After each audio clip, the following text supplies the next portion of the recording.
Hi, my name's Paul Murphy. I'm a bus driver for Stagecoach in Sharston, Manchester. Been a bus driver for 8 years now, mainly on school buses. You know, most kids are good and, you know, they thank you for everything they do and they do appreciate you being there. Afternoon is slightly different because they've pent up in school all day. It's just one of those things, kids will be kids. My name's Katherine. I've been at Stagecoach 13 years now. I love this job. I mean, coming from the background of being in the army, I was quite disciplined. Don't get me wrong, it's like any job, these days where, oh, what's going to happen today? But I look forward to coming here because I like speaking to people, I like being around people. There's a guy that gets on, I call him the chocolate man. Can't wait to get on his route because he brings you chocolate every time.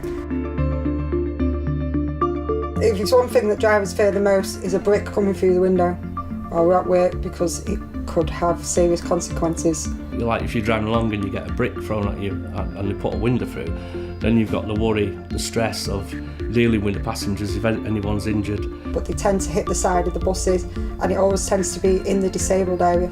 And there's a lot of people that will sit in there, your children, you're disabled, you're vulnerable. Having a brick thrown at your bus, you know, is very stressful for passengers because they're just sat there and enjoying the journey, looking at the phone or reading the paper, and they don't expect that, you know, and all of a sudden, bang, and the window's in. Every passenger's going to be affected by it. It's not just the passengers, it's the driver as well. Being here, I've heard of, drivers being really traumatised from bricks being thrown through the window. We're not just driving that bus, we're in charge of every single person that gets onto our vehicle. Well, it tends to be teenagers that are causing the antisocial behaviour side of it. You know, they're not thinking about the consequences of what could happen if they were to be caught. Yep, on the vehicles we've got CCTV, panic alarms, full contact with comms. They will be pinpointed and they will be found and they will end up in the Young Offenders Institute. You know, we shouldn't have to be in fear of driving down the road. I want to feel safe. I want other people around me to feel safe.